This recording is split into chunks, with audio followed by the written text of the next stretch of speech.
SBI clerk মেন্সের result কবে আসবে? West Bengal থেকে ইডব্লিউএস এর কাট অফ 0 কেন গেল?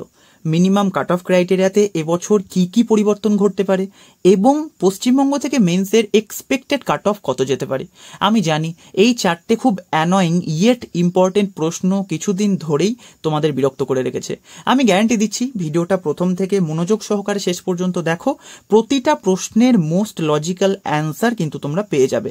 So hey guys, welcome you all to your own YouTube channel banking insights Bengali. আমি Sourav, and without a further delay let's get started.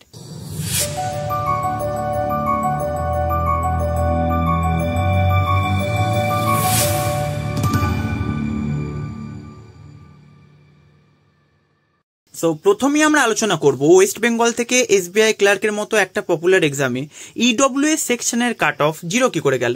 মানে honestly আমি যখন প্রথমবার নিজের স্কোর কার্ডের মধ্যে জিনিসটা দেখেছিলাম, it is like mind blowing. These are not something that happens everyday, তাই না? দেখো, এই বছর ওয়েস্ট বেঙ্গল থেকে টোটাল ভ্যাকেন্সি ছিল 1254, এবং আমরা জানি টোটাল ভ্যাকেন্সির সবসময় 10% রিজার্ভড অবস্থায় থাকে ইডব্লিউএস এর জন্য সেন্ট্রাল গভর্নমেন্টের নিয়ম অনুযায়ী। তাহলে 1254 জনের 10% হিসেবে এরা 125 জনকে কিন্তু ইডব্লিউএস ভ্যাকেন্সিতে রেখেছে। এবার আমরা যদি ধরে নিই প্রিলিমসের 10 গুণ মেন্সের জন্য রাখা হয়েছে, তাহলে 125-এর 10 গুণ মানে 1250 জনের টোটাল মেন্সে বসার কথা। এবার প্রিলিমস কাট অফ 0, তার একমাত্র লজিক্যাল উত্তর এটাই হতে পারে যে এতজন ক্যান্ডিডেট মেন্সের জন্য অ্যাভেলেবেলই ছিল না। এটা শুনতে অনেকটা ইললজিক্যাল মনে হতে পারে যে ওয়েস্ট বেঙ্গলের মতো একটা রাজ্যে ইডব্লিউএস এর মতো একটা পপুলার সেগমেন্টে কিভাবে 1250 জন থাকবে না, কিন্তু এছাড়া আর তো কোনো এক্সপ্লেনেশন হতে পারে না। আমরা সবসময় কিন্তু এই পসিবিলিটিটাকে ইগনোর করব যে এটা কোনো টেকনিক্যাল গ্লিচ হতে পারে, কারণ অন্যান্য অনেক স্টেটেরও কিছু সেগমেন্টে আমি দেখেছি তাদের কাট অফও কিন্তু 0 গেছে, এবং ওয়েস্ট বেঙ্গল থেকেও কিন্তু এক্স সার্ভিসম্যানদের কাট অফ 0 গেছে। এবার ওদের জিনিসটা তবুও বোঝা যায়, কারণ ওদের সংখ্যা খুবই কম থাকে, তাই না? সো এটা টেকনিক্যাল গ্লিচ হতে পারে না, আর হলেও এসবিআই কোনোদিন সেটা আমাদের সামনে রিভিল করবে না। মোস্ট প্রবাবলি টেকনিক্যাল গ্লিচ কিন্তু এটা নয়, ঠিক আছে? তাহলে 1250 জনের থেকে কম ক্যান্ডিডেট কিন্তু ইডব্লিউএস এর সেগমেন্টের থেকে পরীক্ষায় বসেছে। এবার এটা কি করে সম্ভব? দেখো, এর পিছনে আমার মনে হয় দুটো কারণ হতে পারে। প্রথম কারণ হচ্ছে যে আইবিপিএস এবং এসবিআই এর ক্লারিক্যাল পরীক্ষাগুলোর অনেক বড় একটা ডিফারেন্স হচ্ছে যে আইবিপিএস এর পরীক্ষায় তুমি যদি অন্য স্টেট থেকে ফর্ম ফিল আপ করো, তাহলে পরীক্ষা দিতেও কিন্তু তোমাকে সেই স্টেটেই যেতে হয়, যেটা এসবিআই এর ক্ষেত্রে একটা অনেক বড় অ্যাডভান্টেজ, যে তুমি যদি অন্য স্টেট থেকে ফর্ম ফিল আপ করো, হোম স্টেট থেকেও কিন্তু তুমি সেই পরীক্ষাতে বসতে পারবে। তাই অনেক সময় কি হয় না, ক্যান্ডিডেটের নাম্বারটা ডাইভার্সিফাই হয়ে যায়, ঠিক আছে? কারণ দেখো, ক্যান্ডিডেটদেরকেও দোষ দিয়ে লাভ নেই, কারণ এসবিআই এর এক্সামগুলোতে ওয়েস্ট বেঙ্গলের একটা দুর্নাম হয়ে আছে হাই কাট অফের জন্য, কারণ প্রতি বছর এটা ওয়ান অফ দ্য টপ স্টেটের মধ্যে থাকে যেখানে কাট অফ সব থেকে হাই যায়, ঠিক আছে? মানে দেখে খারাপ লাগে, সাউথের কাট অফ 60 যাচ্ছে, 65 যাচ্ছে, ওয়েস্ট বেঙ্গলের কাট অফ 80 যাচ্ছে। তো ওই জন্যে অনেকে যারা মোটামুটি একটু অ্যাভারেজ লেভেলে যাদের প্রিপারেশন থাকে, তারা কিন্তু অন্যান্য স্টেট থেকে ফর্ম ফিল আপ করে, যেমন গুজরাট হয়ে গেল, আসাম হয়ে গেল, পাশে বিহার হয়ে গেল, ত্রিপুরা হয়ে গেল, কারণ এগুলোতে এলপিটিগুলো, এই আসাম ত্রিপুরাতে এগুলোতে এলপিটিতে যেহেতু তুমি বাংলা পেয়ে যাচ্ছ, তো অনেকে কিন্তু দূর দূরান্তের এই স্টেটগুলো থেকেও ফর্ম ফিল আপ করে থাকে। বা যদি কেউ সিবিএসসি থ্রু দিয়ে পড়াশোনা করে, যাদের হিন্দি আছে 10-12-এ, তারা কিন্তু নর্দার্ন অন্য স্টেটগুলো থেকেও কিন্তু ফর্ম ফিল আপ করে থাকে, ঠিক আছে? তো যার ফলে কিন্তু ক্যান্ডিডেটের নাম্বারটা ওয়েস্ট বেঙ্গল থেকে কমে যায়। সো ইডব্লিউএস ক্যান্ডিডেটের নাম্বার কমার পিছনে এটা কিন্তু একটা বড় কারণ হতে পারে। এবং আর একটা খুব বড় কারণ যেটা আমি নিজে ফেস করেছি, সেটা হচ্ছে আমাদের গভর্নমেন্ট যে অফিসগুলো আছে তাদের ইনএফিসিয়েন্সি। দেখো, এসসি এসটি ওবিসি এদের একটা ডিফাইন্ড পাথ আছে, কারণ অনেক বছর ধরে চলে আসছে এদের সার্টিফিকেশনগুলো, কিন্তু ইডব্লিউএস এর ক্ষেত্রে সেই ব্যাপারটা না। এটা পপুলারাইজড হয়েছে এই 2020-21-এর পর থেকে, তার আগে তো আমাদের এখানে ঠিক করে হতোও না এসব। এবার এই কয়েক বছরে তো তবুও জিনিসটা হচ্ছে, কিন্তু এদের এত বেশি নিয়ম চেঞ্জ হয়, প্রতি মাসে মাসে নিয়ম চেঞ্জ হয়, যেটা তোমার বিরক্ত লেগে যাবে। তুমি যদি ইডব্লিউএস থেকে অ্যাপ্লাই করো, তোমার নিজের বিরক্ত লেগে যাবে, এতবার তোমাকে ওই অফিসগুলোতে গিয়ে কিন্তু ঘুরপাক খেতে হবে। এবং তার সাথে সাথে কিছু কিছু ডিস্ট্রিক্ট তো আমাদের এমন আছে যেগুলো টোটালি ইনকম্পিটেন্ট, ঠিক আছে? যেখানে গিয়ে তোমার মন খারাপ হয়ে যাবে, মেজাজ বিগড়ে যাবে, গভর্নমেন্ট যে অফিসাররা থাকে তাদের বিহেভিয়ার দেখে, এত রুড বিহেভ করে তারা। ঠিক আছে। সো অনেক সময় অ্যাসপাইরেন্টরা কি ভাবে যে যতক্ষণ আমি এইসবের পিছনে ঘুরে ঘুরে বেড়াচ্ছি, আমি যদি বাড়িতে বসে সেই টাইমটা পড়াশোনার পিছনে কাজে লাগাই, তাহলে কিন্তু যে 2-4 নাম্বার আমি ছাড় পাবো সেই নাম্বারটা আমি মেকআপ করে ফেলতে পারবো পড়াশোনাটা ঠিক করে যদি আমি বাড়িতে বসে করি। ঠিক আছে। সো এটার কারণেও অনেকে ইডব্লিউএস এ অ্যাপ্লাই করে না। কারণ আমি যদি নিজের সার্কেলের কথা বলি, আমার আশেপাশের যারা থাকে, আমি 2024-এ অনেকজনকে ইডব্লিউএস সার্টিফিকেট অ্যাপ্লাই করতে দেখেছি, কিন্তু তাদের মধ্যে 1% কি 2% ছেলেই কিন্তু ইডব্লিউএস সার্টিফিকেট টোটাল পেয়েছে। বাকিরা মাঝপথে হয় হাল ছেড়ে দিয়েছে, আর না হলে তারা বিরক্ত হয়ে গেছে যে আমরা আর করবোই না এরকম। ঠিক আছে। সো এটাও একটা অনেক বড় কারণ হতে পারে ইডব্লিউএস এর এত কম সংখ্যা থাকার পিছনে। সো যাই হোক, আমি আমার ওপিনিয়ন দিলাম, তোমরা এর সাথে এগ্রি নাও করতে পারো, কিন্তু আমার মনে হচ্ছে ইডব্লিউএস এর সংখ্যা কম হওয়ার পিছনে এর থেকে বেশি লজিক্যাল এক্সপ্লেনেশন আর কিছু হতে পারে না। কারণ কাট অফ 0 যাওয়াটা অন্য কোনোভাবেই সম্ভব নয়। একমাত্র 1250টা ক্যান্ডিডেট প্রিলিমসের জন্য হয়তো যে নাম্বারে ক্যান্ডিডেট প্রিলিমসে বসেছে তার সংখ্যা কিন্তু 1250-এর থেকে কম ছিল, যার ফলে তারা সবাই পাস করে গেছে এবং ইডব্লিউএস এর কাট অফ 0 গেছে। এটাই একমাত্র এক্সপ্লেনেশন। তো এবার আমরা যাই সেকেন্ড টপিকে। মিনিমাম কাট অফ ক্রাইটেরিয়া নিয়ে তো মনে হয় এখন প্রতিটা ক্যান্ডিডেটই চিন্তিত হয়ে আছে। প্রশ্ন হচ্ছে, এবারও কি 70 মার্কস অর্থাৎ 35% অফ টোটাল 200 সেটাই থাকবে মিনিমাম ক্রাইটেরিয়া? দেখো, এসবিআই কিন্তু নিজের দিক থেকে কোনো মার্কসের কথা আগে থেকে বলেনি। এইসব জল্পনা স্টার্ট হয়েছিল নোটিফিকেশনের মধ্যে এই যে লেখাটা আছে এখান থেকে। এখানে ক্লিয়ারলি মেনশন করা আছে একটা মিনিমাম মার্কস কিন্তু থাকবে। জেনারেল এবং ইডব্লিউএস এর যে মার্কসটা সেট করা হবে সেখান থেকে এসসি এসটি ওবিসি এরা কিন্তু 5% রিল্যাক্সেশন পাবে। এসবিআই নিজে থেকে কোনো মার্কস আগে থেকে ফিক্স করে দেয়নি, তাহলে এই 30%-এর ব্যাপারটা এলো কোথা থেকে? এটা এসেছে অ্যাকচুয়ালি প্রিভিয়াস মেন্সের কাট অফের ট্রেন্ড থেকে। এটা এসবিআই 2019 থেকেই করে চলেছে। অত দূর যাব না, আমি রিসেন্ট 2023 সালের যে মেন্সের কাট অফটা ছিল এসবিআই ক্লার্কের সেটা নিয়েছি। এখানে তোমরা ভালো করে লক্ষ্য করলে দেখতে পাবে জেনারেল এবং ইডব্লিউএস ক্যাটাগরির কাট অফ 70 অর্থাৎ 70-এর নিচে কিন্তু কোনো স্টেট থেকেই যায়নি। যেমন দেখো এখানে এই যে বিহার, জম্মু কাশ্মীর, কর্ণাটক, লাদাখে তো জেনারেল ইডব্লিউএস বোথ, তামিলনাড়ু এবং আরও কিছু স্টেটে এগুলো কিন্তু 70-তে জেনারেল এবং ইডব্লিউএস এর কাট অফ ফিক্স করে দেওয়া হয়েছে, এর নিচে যায়নি। এবং সিমিলারভাবেই এসসি এসটি ওবিসি এদের কাট অফ কিন্তু 60 অর্থাৎ 60 মার্কসের নিচে কিন্তু কোথাও যায়নি। যেমন এসটির ক্ষেত্রে দেখো প্রায় বেশিরভাগ স্টেটে কিন্তু 60 গেছে। এসসি এর ক্ষেত্রে বিহার, লাদাখ, রাজস্থান এবং ওবিসি লাদাখ, এই যে পার্টিকুলার 60 মার্কস এখানে এসে কিন্তু কাট অফ ফিক্স হয়ে গেছে। এই জন্য এই মার্কসটাকেই কিন্তু আমরা মিনিমাম কোয়ালিফাইং মার্কস বলছি। এসসি এসটি ওবিসির ক্ষেত্রে 60 যেটা হচ্ছে 30% অফ 200, আর ইডব্লিউএস এবং জেনারেলের ক্ষেত্রে 70 দ্যাট ইজ 35% অফ 200। তাহলে এবছরও কি এই একই ক্রাইটেরিয়া থাকবে? খুব সম্ভবত এসবিআই চাইলেও এবছর 35% রাখতে পারবে না, কারণ ভ্যাকেন্সি তো বেশি, তার সত্ত্বেও তোমরা জানো যারা পরীক্ষা দিয়েছো কোশ্চেন পেপার কিন্তু অতটা ইজি ছিল না। সেকেন্ড শিফটের মেন্সে যারা পরীক্ষা দিয়েছে জিকের কোশ্চেন দেখে তাদের রীতিমতো চোখে জল এসে গেছিল। 6-7টার বেশি অ্যাটেম্প্ট খুব কম জনই করেছে।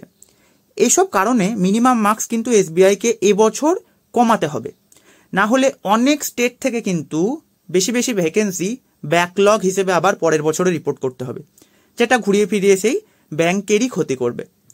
এবার হয়তো এই মিনিমাম ক্রাইটেরিয়া যেটা, এটা প্রতিটা স্টেটের ক্ষেত্রে একই নাও হতে পারে, কিছু কিছু স্টেটের ক্ষেত্রে কিন্তু এটা ডিফারেন্সিয়েটও হতে পারে।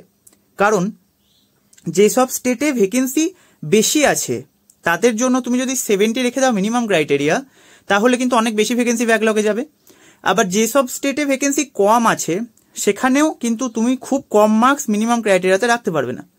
তাই এবছর 2-1টা স্টেট এমন হতে পারে যে সেখানে মিনিমাম কাট অফের ক্রাইটেরিয়াটাও ডিফারেন্সিয়েট হচ্ছে। ঠিক আছে, তাহলে তোমাদের মনে এই প্রশ্ন আসতেই পারে যে মিনিমাম কাট অফ ক্রাইটেরিয়া কত থাকতে পারে। দেখো, আমার মতে যেটা বলে 5% করে কিন্তু অ্যাকচুয়ালি রিডিউস হতে পারে।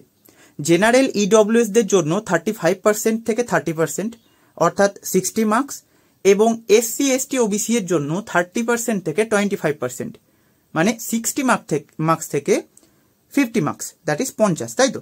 এই রিক্রুটমেন্টে এই নাম্বারটা কিন্তু ফিক্স করা যেতে পারে। So this can very much happen, but we can not predict this before the means result. ঠিক আছে, রেজাল্ট বেরোনোর আগে আমরা এটাকে প্রেডিক্ট করতে পারবো না। দেখো, এভাবেই কিন্তু ব্যাংকিং রিলেটেড প্রতিটা কমপ্লিকেটেড টপিককে আমরা লজিক্যালি ডিল করার চেষ্টা করব। সো তাই জন্য এই চ্যানেলটাতে তোমরা অবশ্যই সাবস্ক্রাইব করে রেখো। এরপর নেক্সট যে টপিকটা নিয়ে আমরা আলোচনা করব, that is one of the most important topic. অনেকের হয়তো রাতের ঘুম উড়িয়ে রেখেছে যে এবছর মেন্সের এক্সপেক্টেড কাট অফ কত যেতে পারে। দেখো, প্রপার অ্যান্সার কি ছাড়া কারো পক্ষেই কাট অফ এক্স্যাক্টলি প্রেডিক্ট করা কিন্তু সম্ভব নয়। তোমরা জানো যে এসএসসি অ্যান্সার কি দিয়ে থাকে, রেলওয়ে অ্যান্সার কি দিয়ে থাকে, কিন্তু আইরনিক্যালি আমাদের ব্যাংকিং কিন্তু কোনো অ্যান্সার কি প্রোভাইড করে না। সো আমরা যে কাট অফটা এখানে বোঝার চেষ্টা করব সেটা হচ্ছে প্রিভিয়াস ইয়ার ট্রেন্ড এবং এবছরের ভ্যাকেন্সি ইনক্রিজ, এগুলোকে মাথায় রেখে কিন্তু বানানো হয়েছে। সো এর মধ্যে তুমি +-3 করে নিতে পারো ফর মেইনটেইনিং দ্য অ্যাকিউরেসি। এবছর আনরিজার্ভড ক্যাটাগরির কাট অফ কিন্তু 75 এর আশেপাশে থাকবে। এর সঙ্গে তোমরা +-3 করে নিও। ইডব্লিউএস এর ক্ষেত্রে সেটা আমি 70 রেখেছি, ওবিসির ক্ষেত্রে সেটা 68 এবং এসসির ক্ষেত্রে 63। এসটি এর ক্ষেত্রে কিন্তু যেটা minimum qualifying marks SBI fix করবে সেটাই থাকবে ওয়েস্ট বেঙ্গল থেকে। সো এটাই কিন্তু অ্যাকচুয়ালি কাট অফ থাকার সম্ভাবনা হতে পারে। ঠিক আছে, তোমরা এগুলোকে একদম ডেফিনিটভাবে ভেবে নিও না, এটা জাস্ট একটা আমার ওপিনিয়ন, আমার প্রেডিকশন। ঠিক আছে, এর সাথে তোমরা +-3 করে নিও ফর আ বেটার রেঞ্জ। ঠিক আছে, সো নেক্সট টপিক হচ্ছে যেটা সব থেকে ইম্পর্টেন্ট তোমাদের ক্ষেত্রে এখন হচ্ছে রেজাল্ট কবে আসবে। দেখো, এতদিন ধরে সবাই যে প্যানিক মোডে চলে গেছিল, কবে রেজাল্ট আসবে কবে রেজাল্ট আসবে, এই জিনিসটা কিন্তু আমি এবছরই প্রথম দেখছি। ঠিক আছে, সত্যি বলতে প্যানিকটা ক্রিয়েট করা হয়েছে ইউটিউবের মধ্যে। ওই যে 15ই মে 15th মে থেকেই রেজাল্ট বেরোবে একটা হাইপ ক্রিয়েট করার চেষ্টা করা হয়েছিল। তার জন্য কিন্তু এই প্যানিক মোডটা এখন ইউটিউবের মধ্যে সৃষ্টি হয়েছে। কিন্তু যদি তোমরা হিস্টোরিক্যাল ট্রেন্ড, এই যেটা আমি দেখাচ্ছি, তুমি দেখো তাহলে দেখতে পাবে বিগত কিছু বছরেই এসবিআই কখনো 2 মাস অর্থাৎ 55 ডেজ 60 ডেজের আগে কিন্তু রেজাল্ট দেয় না। ঠিক আছে, আগের বছর রেজাল্ট দিতে 3 মাসের বেশি সময় লেগে গেছিল। এখানে দেখতে পাচ্ছ মার্চে মেন্স হয়েছিল, রেজাল্ট এসেছিল 27 জুন। যদিও এর কারণ হচ্ছে এর মাঝে লোকসভা ইলেকশন যেটা সেটা ছিল। 2022-এর ডেটা যদি আমরা দেখি তাহলে মেন্স হয়েছিল 15 জানুয়ারি অ্যান্ড রেজাল্ট এসেছিল 10 মার্চ, প্রায় 2 মাস পর। তাহলে এই বছর আমরা 2 মাস অপেক্ষা না করে কেন প্যানিক করছি? এসবিআই নিজের দিক থেকে তো কোনো আনইউজুয়াল কিছু করেনি। দেখো, একটা জিনিস আমাদের বুঝতে হবে, আমরা জানি আমাদের চাকরির দরকার, অবশ্যই দরকার, কিন্তু তার থেকেও বেশি এমপ্লয়ির প্রয়োজনীয়তা হচ্ছে এসবিআই। অকারণে সে তো আর লেট করছে না। এবছর হয়তো আমার মতামত এই রেজাল্ট জুনের মধ্যেই চলে আসবে, যদি না কিছু একটা আনফরচুনেট ইভেন্ট ঘটে। আনফরচুনেট ইভেন্ট কেন বলছি, যে এই যে মিনিমাম মার্কস, এটা হয়তো ফিক্স করতে এসবিআই আরও কিছুদিন টাইম নিতে পারে, যদিও তার চান্স কিন্তু খুব একটা বেশি না। ঠিক আছে, তাই রেজাল্ট আসার সব থেকে বেশি সম্ভাবনা হচ্ছে জুনের 2nd উইক, সব থেকে বেশি সম্ভাবনা কিন্তু জুনের 2nd উইকের মধ্যে রেজাল্ট ঘোষণা হয়ে যেতে পারে। আর যদি এসবিআই খুব বেশি সময় নেয়, এটা 3rd উইক পর্যন্ত এক্সটেন্ডেড হতে পারে, কিন্তু তার বেশি সময় লাগার কথা না। বটম লাইন হচ্ছে তোমার রেজাল্ট 2nd বা 3rd উইকের মধ্যেই পেয়ে যাবে এই মাসের, এবং জয়েনিং জুলাইয়ের শেষের দিকে স্টার্ট হয়ে যাবে। কিছু কিছু জনের সেটা আগস্ট পর্যন্ত এক্সটেন্ডেড হতে পারে। সো দেখো, এই সময়টা হ্যান্ডেল করার জন্য তোমাদের কিছু ডুজ অ্যান্ড ডোন্টস আমি এখানে দিয়ে রেখেছি। জিনিসগুলো দেখো, তোমাদের প্রচণ্ড হেল্প এগুলো থেকে হতে পারে। যেটা হচ্ছে যে যাদের এক্সাম মোটামুটি ভালো হয়েছে বা কোনো ক্যাটাগরির অন্তর্গত, তোমরা রেজাল্টের পর জয়েনিংয়ে কিন্তু বেশি সময় পাবে না, তাই ডকুমেন্টসগুলো রেডি করতে শুরু করে দাও। কি কি ডকুমেন্টস লাগবে সেটা যদি তোমার না জানা থাকে নিচে কমেন্ট করো, আমি একটা ছোট্ট ডিটেল ভিডিও সেটা নিয়ে বানিয়ে দেব। যাদের এক্সাম অ্যাভারেজ গেছে, তোমরা আপকামিং পরীক্ষার জন্য প্রিপারেশন নাও। আর যদি তোমরা এসবিআই ক্লার্ক হয়েও যাও, তাও তো তোমরা আইবিপিএস পিও বা এসবিআই পিও বা কোনো রেগুলেটরি বডি এগুলোর তো প্রিপারেশন তোমরা নেবেই, তাই না? তাই সময় নষ্ট করো না, প্রিপারেশনগুলো নিতে শুরু করো। যদি কেউ অন্য স্টেট থেকে অ্যাপ্লাই করে থাকো, যাদের অন্য কোনো ল্যাঙ্গুয়েজ আছে এবং সেটা তোমার ক্লাস 10th মার্কশিটে নেই, সেটার জন্য কিন্তু তোমাকে এলপিটির প্রিপারেশন নিতে হবে। এলপিটিটার ভালো করে প্রিপারেশন নাও, কারণ তোমরা জানো এই পার্টিকুলার সময়টায় দেশ জুড়ে ল্যাঙ্গুয়েজ কিন্তু একটা অনেক বড় ইস্যু হয়ে আছে। তো এবছর কিন্তু দেখা গেল যে এলপিটিতে এসবিআই অনেকজনকে বাদ দিচ্ছে, এটার প্রবণতা কিন্তু খুবই হাই।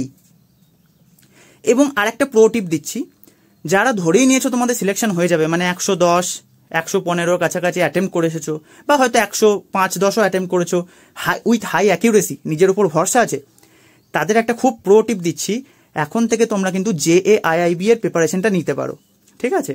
কারণ জয়েনিংয়ের পর তোমরা তো পরীক্ষাটা দেবেই, আর এটাতে তোমাদের স্যালারিটাও ইনক্রিজ হবে। দেখো, পরীক্ষাটা কিন্তু হবে নভেম্বর মাসে, এখন থেকে যদি অল্প অল্প করে পড়ো তাহলে বেশি প্রেশারও তোমার মাথায় পড়বে না, দিনে 2 ঘন্টা করে টাইম দিলে হয়তো। আর জয়েনিংয়ের পর কিন্তু তোমরা ইজিলি পরীক্ষাটা ক্লিয়ার করে যাবে উইথ ডিস্টিংশন। তোমার যদি ওভারঅল 70%-এর উপর মার্কস থাকে, তাহলে কিন্তু ওরা যখন JAIIB এর সার্টিফিকেটটা তোমাকে প্রোভাইড করবে, সেখানে উইথ ডিস্টিংশন কথাটা মেনশন করা থাকবে, যেটা পরবর্তীকালে প্রমোশনের ক্ষেত্রে কিন্তু তোমাকে হেল্প করতে পারে। এবং যে কাজগুলো তোমাদের সবার এখন একদমই করা উচিত নয়, মানে ডোন্টসগুলোর কথা বলছি, সেটা হচ্ছে রেজাল্টের কথা ভেবে আর প্যানিক করো না, ঠিক আছে? কারণ 2025 তার 50% অলরেডি শেষ হয়ে গেছে, আর কয়েকদিনের মধ্যেই শুধু পরপর তুমি নোটিফিকেশন দেখতে পাবে। সো আপকামিং এক্সামগুলোর প্রিপারেশন নাও এবং রেজাল্টের কথা ভেবে প্যানিক করে সময় নষ্ট করাটা বন্ধ করে দাও। So this is the end of the video. If you like this kind of detailed, authentic content regarding banking, hit the like button. চ্যানেলটা সাবস্ক্রাইব করে দিও, আর তোমাদের বন্ধু বান্ধব ভাই বোন যারা ব্যাংকিং এর প্রিপারেশন নিচ্ছে তাদের কাছে চ্যানেলটা অবশ্যই শেয়ার করে দিও। দেখা হচ্ছে নেক্সট ভিডিওতে। So bye for today.